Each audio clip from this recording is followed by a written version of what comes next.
Welcome to DRTV news. Anantapuram జిల్లా సింగనమల నియోజకవర్గంలోని బండ్ల గ్రామంలో ఆంధ్రప్రదేశ్ కాంగ్రెస్ కమిటీ అధ్యక్షురాలు వైఎస్ షర్మిలారెడ్డి ఆదేశాల మేరకు నిర్వహిస్తున్న ఉపాధి హామీ పరిరక్షణ యాత్రలో భాగంగా రాజ్యాంగ పరిరక్షణ సభను ఘనంగా నిర్వహించారు.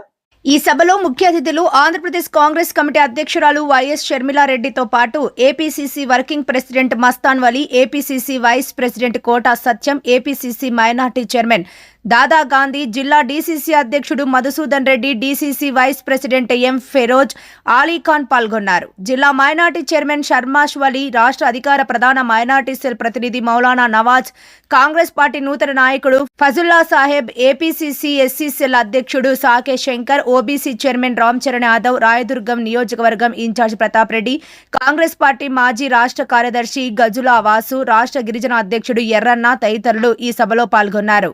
ఈ సభ యొక్క ప్రధాన ఉద్దేశం ఉపాధి హామీ పథకాన్ని మరింత బలోపేతం చేయడం, గ్రామీణ ప్రజలకు ఉపాధి అవకాశాలు కల్పించేలా చర్యలు తీసుకోవాలని డిమాండ్ చేయడం, అలాగే రాష్ట్ర కేంద్ర ప్రభుత్వాలు తీసుకొస్తున్న బిల్లుల ఆమోదం, వాటి ప్రభావాలపై ప్రజల్లో అవగాహన కల్పించడమని కాంగ్రెస్ నేతలు తెలిపారు. ఈ సందర్భంగా వైఎస్ షర్మిలారెడ్డి మాట్లాడుతూ భారత రాజ్యాంగం కల్పించిన హక్కులు, విలువలను కాపాడటమే కాంగ్రెస్ పార్టీ ప్రధాన లక్ష్యమని స్పష్టం చేశారు. సామాజిక న్యాయం, సమానత్వం, సౌభ్రాతృత్వం అనే మూల సిద్ధాంతాలతో మహాత్మా గాంధీ మార్గంలో నడుస్తూ కాంగ్రెస్ పార్టీ ప్రజల పక్షాన పోరాటం కొనసాగిస్తుందని పేర్కొన్నారు. రైతుల రుణమాఫీ అయితేనేమి, ఉచిత విద్యుత్ అయితేనేమి, ఇలాంటి ఎన్నో పథకాలు అద్భుతంగా అమలు చేసి చూపించిన నాయకుడు రాజశేఖర రెడ్డి గారు. అవును, 108 కూడా జలయజ్ఞం కూడా. అప్పుడు రాజశేఖర రెడ్డి గారు ముఖ్యమంత్రిగా ఉన్నప్పుడు కాంగ్రెస్ పార్టీ మొదలుపెట్టిన పథకం ఉపాధి హామీ పథకం. అంటే ఏ పేదవాడైనా సరే పని కావాలి అని వాళ్ళ గ్రామ పెద్దలకు వెళ్లి పని అడుగుతే 15 రోజుల లోపల అలా పని ఇవ్వాలి, అలా 100 రోజులు ఇవ్వాలి. చేసిన పనికి వేతనం కూడా 15 రోజుల్లోనే చెల్లించాలి. ఇది ఉపాధి హామీ నియమం, ఉపాధి హామీ చట్టం చెప్తున్నది. రాజశేఖర రెడ్డి గారు ముఖ్యమంత్రిగా ఉన్నప్పుడు అద్భుతంగా చేసి చూపించారు ఈ పథకాన్ని. ఆ రోజుల్లో పైలట్ ప్రాజెక్ట్ గా రాజశేఖర రెడ్డి గారు ఉపాధి హామీ పథకాన్ని ఆంధ్రప్రదేశ్ లో మొదలు పెట్టడం జరిగింది. పక్కనే బండ్లపల్లిలో నిన్నటి దినానికి 20 ఏళ్ల క్రితం ఫిబ్రవరి 2, 2006లో రాజశేఖర రెడ్డి గారు, అప్పటి యూపీఏ నాయకురాలు సోనియా గాంధీ గారు, అప్పటి ప్రధానమంత్రి మన్మోహన్ సింగ్ గారు అందరూ కలిపి వచ్చి ఉపాధి హామీ పథకానికి జీవం పోశారు. పక్కన బండ్లపల్లిలో ఉపాధి హామీ పథకము పురుడు పోసుకుంది. అలా 20 ఏళ్లయింది. ఈ రోజుటికి 10 ఏళ్లు కాంగ్రెస్ పార్టీ అధికారంలో ఉంది. మహానాయకులు రాజశేఖర రెడ్డి గారి లాంటి నాయకులు కింద ఉపాధి హామీ అద్భుతంగా పనిచేసింది. ఆ రోజుల్లో కార్మికులు వచ్చి, అయ్యా మాకు పేమెంట్ మా చేతుల్లో పెట్టండి, మధ్యవర్తులు ఎవరు కమిషన్ తీసుకోకుండా అంటే ఏకంగా 60 లక్షల అకౌంట్లు ఓపెన్ చేసిన ఘనత రాజశేఖర రెడ్డి గారు. ఆడవాళ్ళు వచ్చి, అయ్యా మాకు కూడా సమాన వేతనం ఇయ్యండి, అంత పని చేయలేకపోయినా అని రాజశేఖర రెడ్డి గారిని అడిగితే రాజశేఖర రెడ్డి గారు వెంటనే ఆడవాళ్లకు కూడా సమానంగా వేతనాలు ఇవ్వాలి అని వెంటనే ఒప్పుకున్నారు. అలా ఆంధ్ర రాష్ట్రంలో రాజశేఖర రెడ్డి గారు విధి విధానాలు రూపొందిస్తే ఆ తర్వాత ఫేజ్ 2లో మిగతా ఎన్నో రాష్ట్రాలలో ఉపాధి హామీ అమలు చేసినప్పుడు ఇదే విధి విధానాలను పాటించడం జరిగింది. ఎన్నో పక్క రాష్ట్రాల నుంచి వచ్చి ఆంధ్ర రాష్ట్రంలో ఉపాధి హామీ ఎంత అద్భుతంగా జరుగుతుందా అని చూసి నేర్చుకుని అలా అమలు చేసి చూపించడానికి ప్రయత్నించారు. ఉపాధి హామీ పథకాన్ని ఒక్క దేశంలోనే కాదు విదేశాలలో కూడా, ఎందుకంటే ఇంతమందికి కోట్ల మందికి ఉపాధినిచ్చే పథకము ఉపాధి హామీ పథకం. ఇలాంటి పథకం అసలు ప్రపంచంలో ఎక్కడా లేదు. ఒక భారతదేశంలో కాంగ్రెస్ పార్టీ మాత్రమే అమలు చేసిన పథకం ఉపాధి హామీ పథకం.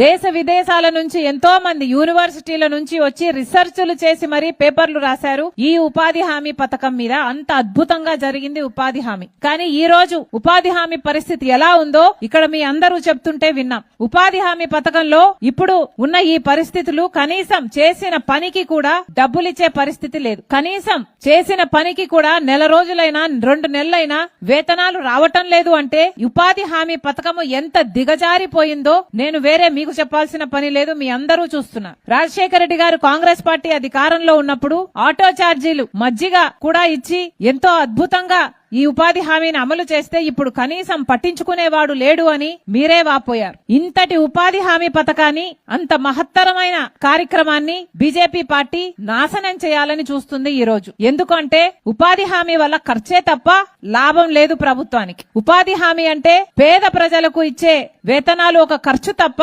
ప్రభుత్వానికి లాభం లేదు. బడా బడా నాయకులు లాభపడ్డమే బీజేపీకి కావాలి. కాబట్టి ఉపాధి హామీని నాశనం చేయాలని చూస్తుంది బీజేపీ పార్టీ. సంవత్సరానికి సంవత్సరానికి 86,000 కోట్ల రూపాయలు ఖర్చు పెట్టే పథకం ఈ ఉపాధి హామీ పథకం. అది మిగుల్చుకోవడానికే చూస్తుంది బీజేపీ పార్టీ. పేదవాళ్ళంటే వీరికి అక్కరలేదు. అందుకే ఇప్పుడు ఉపాధి హామీ పథకాన్ని తీసేసి ఏ ఉపాధి హామీ పథకానికి మహాత్మా గాంధీ పేరునిందో మహాత్మా గాంధీ జాతీయ గ్రామీణ ఉపాధి హామీ పథకం అన్న పేరు కలిగిన ఈ ఉపాధి హామీ పథకానికి ఇప్పుడు విబి గ్రామ్ అని పేరు మార్చి కొత్త చట్టం తెస్తోంది బీజేపీ పార్టీ. ఈ కొత్త చట్టంలో మహాత్మా గాంధీ గారి పేరు లేదు. ఈ కొత్త చట్టంలో పేదవాడికి ఆసరా లేదు. ఈ కొత్త చట్టంలో పేదవాడికి పని కల్పించండి అని అడిగే హక్కు లేదు. ఉపాధి ఇక హామీ కాదు. ఉపాధి వాళ్ళు ఇస్తే తీసుకోవాలట. ఉపాధి వాళ్ళు ఇవ్వకపోతే, వాళ్ళు పని ఇవ్వకపోతే నోరు మూసుకొని కూర్చోవాలి. అంటే ఆకలి చావులైనా చావాలి, లేకపోతే వలస వెళ్లిపోవాలి. ఇది వరకు ఉపాధి హామీ పథకంలో మీ గ్రామం నుంచి గ్రామ సభలు పెట్టి ఈ గ్రామంలో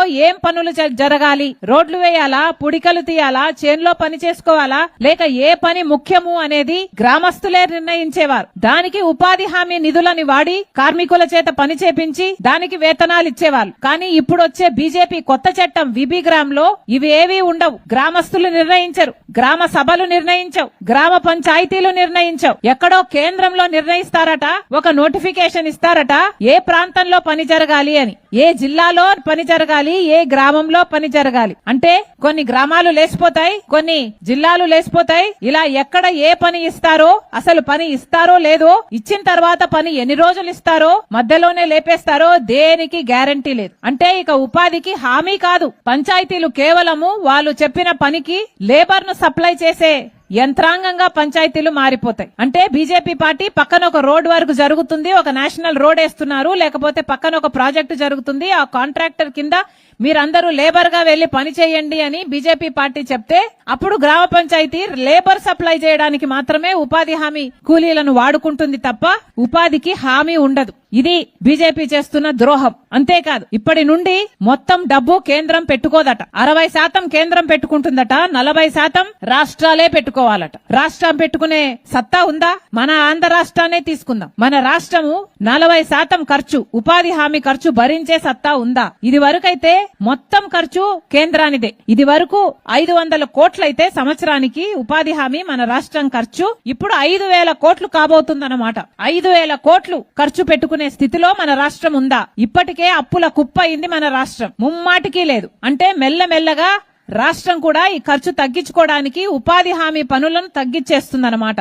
ఎందుకంటే 40% ఖర్చు రాష్ట్రం పెట్టుకోవాలి. ఇక రాష్ట్రమే పెట్టుకోపోతే కేంద్రం పెట్టుకోవాల్సిన అవసరమే లేదు. కాబట్టి కేంద్రానికి అయ్యే 60% ఖర్చు కూడా మిగిలిపోతుందన్నమాట. ఇది వీళ్ళు చేస్తున్న కుట్ర. ఇవన్నీ ఎదిరించాల్సిన అవసరం ఉంది. ఇవన్నీ మీ అందరూ కూడా ఎదుర్కోవాల్సిన అవసరం ఉంది. రాజశేఖర రెడ్డి గారు, కాంగ్రెస్ పార్టీ ఇలాంటి ఎంతో మహత్తరమైన నాయకులు అందరూ కలిసి పేదవాడికి ఉపాధి ఒక హామీ కావాలి, ఉపాధి ఒక హక్కు కావాలి, ఎప్పుడు పని కావాలంటే అడగగలగాలి, చేసిన పనికి వేతనాలు 15 రోజుల్లోనే రావాలి అని ఒక చట్టాన్ని చేస్తే ఆ చట్టాన్ని దుర్మార్గంగా బీజేపీ పార్టీ తీసేయాలని చూస్తుంది, నాశనం చేయాలని చూస్తుంది. కొత్త చట్టం తీసుకొచ్చి విబి గ్రామ్ అని గ్రామస్తులుగా మీ అందరూ కూడా ఎదుర్కోవాల్సిన అవసరం ఉంది.